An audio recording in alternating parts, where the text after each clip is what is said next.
স্বাস্থ্য খাতে উন্নয়নের প্রকল্প হিসেবে ইতিমধ্যেই বিভিন্ন বিভাগে সরকারি মেডিকেল কলেজ এবং প্রত্যন্ত অঞ্চলগুলোতে গড়ে তোলা হয়েছে ক্লিনিক।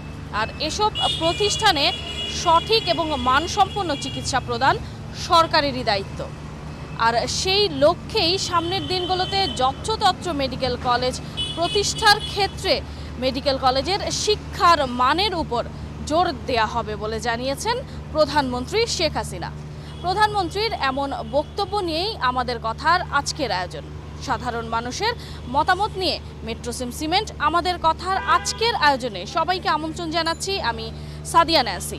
আজকের পর্বে শুনবো আপনাদের মতামত। তবে চলুন এর আগে দেখে আসি এ বিষয়ে এটিএন নিউজে প্রচারিত একটি প্রতিবেদন।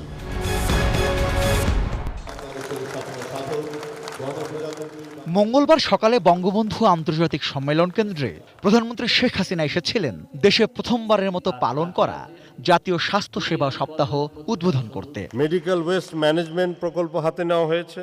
আওয়ামী লীগের নির্বাচনী ইস্তেহারে স্বাস্থ্য খাত যেমন আলাদাভাবে গুরুত্ব পেয়েছে, তেমনি দেশের প্রত্যন্ত এলাকাগুলোতে প্রায় 14,000 কমিউনিটি ক্লিনিকগুলোতেও শেখ হাসিনারই নিজস্ব ভাবনার ফসল।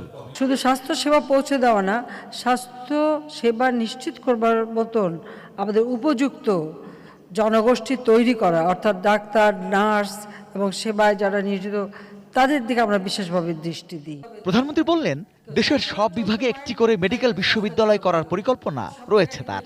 সেই সাথে এখন থেকে মেডিকেল শিক্ষার মানের প্রতি আরও নজর দেয়া হবে বলে জানিয়েছেন তিনি।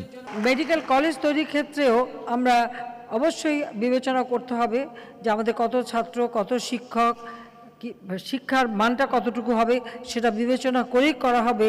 আমাদের অবশ্য কিছু কিছু অভ্যাস আছে, একটা যখন শুরু হয় তখন সবাই সেটা করতে চায়, সেভাবে যত্রতত্র করতে দেওয়া যাবে না, মানসম্মত হতে হবে। এর শিক্ষাটা এটা অত্যন্ত গুরুত্বপূর্ণ।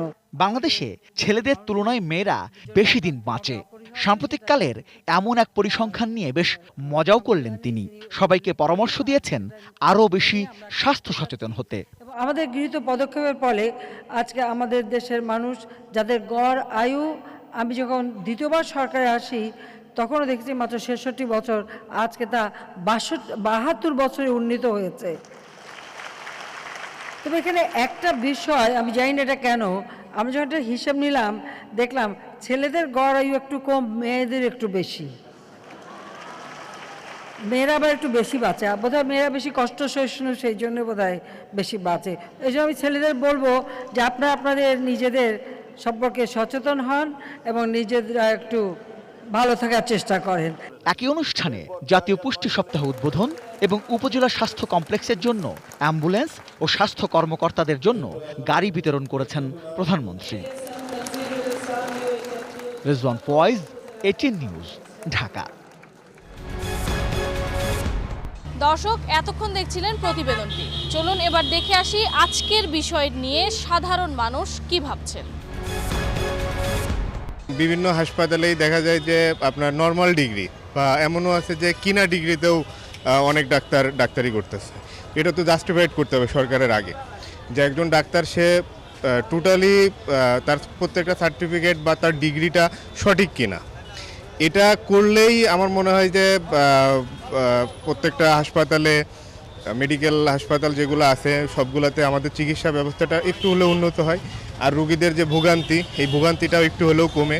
যারা ডাক্তার তারা কিন্তু লেখাপড়ায় শিক্ষায় শিক্ষিত, সুশিক্ষায় শিক্ষিত হয়েই তারা ডাক্তার হয়েছে, এবং তাদেরকে যদি আর একটু ট্রেনিং দেওয়া হয়, মাঝে মাঝে যে কোনো স্পেশাল ট্রেনিংয়ের ব্যবস্থা করলে আল্লাহর রহমতে আমার মনে হয় ইনশাআল্লাহ ভালো করবে। ভুয়া ডাক্তার মাত্রা অতিরিক্তভাবে ঢাকা শহরে, বিশেষ করে প্রাইভেট হসপিটালগুলোতে নামে বেনামে এত ভুয়া ডাক্তার যে রুগীর অপারেশন করতেছে নার্সরা, সেখানে তাদের শিক্ষাগত যোগ্যতা তো দূরে থাক, প্র্যাকটিক্যাল কোনো জ্ঞানও নাই।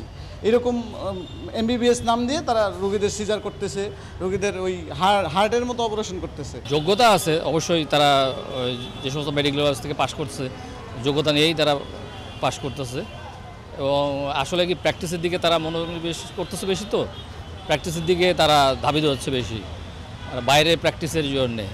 এই কারণে ওই হসপিটালগুলোতে তারা ঠিক মতো কনসেন্ট্রেশন দিতে পারতেছে না, সময় দিতে পারতেছে না। বিশেষ করে মনিটরিংটা বাড়ানো উচিত, যেন ডাক্তাররা ঠিক মতন রোগীদের পিছনে সময় দিতে পারে, সে ব্যাপারে দেখা উচিত তাদের। আমরা যে ডাক্তার দেখাতে যাব তারা অবশ্যই গুণমান সম্পন্ন হতে হবে, আর এর জন্য আমাদের শিক্ষা ব্যবস্থাটা ভালো করতে হবে, যাতে কোনো নকল ডাক্তার টাকার বিনিময়ে লাইসেন্স না নিতে পারে। কারণ হচ্ছে আমি তো ডাক্তার দেখাতে যাব, আমি কি বলতে পারি যে আপনার লাইসেন্স দেখান? এসব তো চেক করা আমার পক্ষে সম্ভব না জীবনও। তো এই জন্য আমার আবেদন হচ্ছে যে সরকারের কাছে যেসব ডাক্তার বের হচ্ছে তারা অবশ্যই যাতে শিক্ষাগত যোগ্যতা থাকে, সেসব বিবেচনা করার পরেই যাতে লাইসেন্স দেওয়া হয়। সরকারি হাসপাতালগুলোতে অনেক অনিয়ম। ওরা ভাবে যে কোয়ালিফিকেশন ডাক্তার ভাবে সরকারি হাসপাতাল, রুগী তো আসবেই, কিন্তু ওখানে তো অনিয়মের শেষ শান্তি নেই, ভোগান্তি নেই। রুগীকে আমার মুমূর্ষু রুগী আজকে আমার চিকিৎসার দরকার, 10 দিন পর আমার চিকিৎসা হচ্ছে। কোয়ালিফাইড ডাক্তাররা রুগীকে ফেলে রেখে বাইরে অবস্থান করছে বিভিন্ন জায়গায়। এখন সরকার যে ব্যবস্থা করেছে আমি মনে করি এটা একদম সঠিক ব্যবস্থা, যে ডাক্তারকে হাসপাতালে থাকতে হবে এবং কন্টিনিউ রুগী দেখতে হবে, তার চিকিৎসা করতে হবে। চিকিৎসাটা আমি মনে করি খুব একটা ভালো তা কিন্তু না। আমি সরকারি হসপিটালে খুব একটা আমার যাওয়া হয় না, কিন্তু কিছুদিন আগে আমি ঢাকা মেডিকেলেই গিয়েছিলাম। ওইখানে আমি যা দেখলাম যে ট্রিটমেন্ট যেরকম হওয়া উচিত আসলে ওরকম নেই, ওরকম ফ্যাসিলিটিস মানুষজন পাচ্ছে না।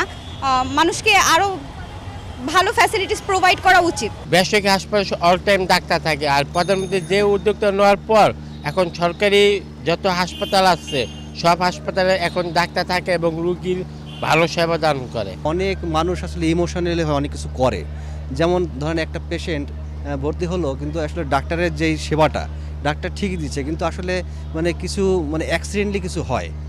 হ্যাঁ, এই ক্ষেত্রে তো আসলে কারোর কিছু করা থাকে না, ওই সময় হয়তো উত্তেজিত হয়ে অনেক কিছু করে। সরকারি মেডিকেলগুলা, সরকারি হসপিটালগুলোতে যে পরিমাণ আমাদেরকে যে পরিমাণ সুযোগ সুবিধা দেয় বা যেরকম চিকিৎসা সেবাটা প্রদান করে তারা, কিন্তু সেটা পাবলিকের জন্য পর্যাপ্ত না। আর তাছাড়া যদি ধরা যায় মেডিকেল কলেজের দিকটা যদি দেখি, পাবলিকে সিট কম এডুকেশন দিক দিয়ে, আর হসপিটালের দিক দিয়ে যদি আমরা চিন্তা করি দেখা যায় যে সেখানে বেশিরভাগ ডক্টররা তাদের নিজস্ব চেম্বারে বসেন। পাবলিক সরকারি হসপিটালগুলোতে খুব বেশি সময় দেন না। কিছু ডাক্তার আছে তারা তাদের সাথে কথা বলে রোগী 50% ভালো হয়ে যায়। এখন এই জিনিসটা ডাক্তারদের মধ্যে এই জিনিসটা গ্রো করতে হবে, প্লাস বাইরে কীভাবে চিকিৎসা দেয় সেই জিনিসগুলো করতে হবে। এই ধরনের করলে আমাদের এখানে চিকিৎসা আরও ভালো হবে আর কি।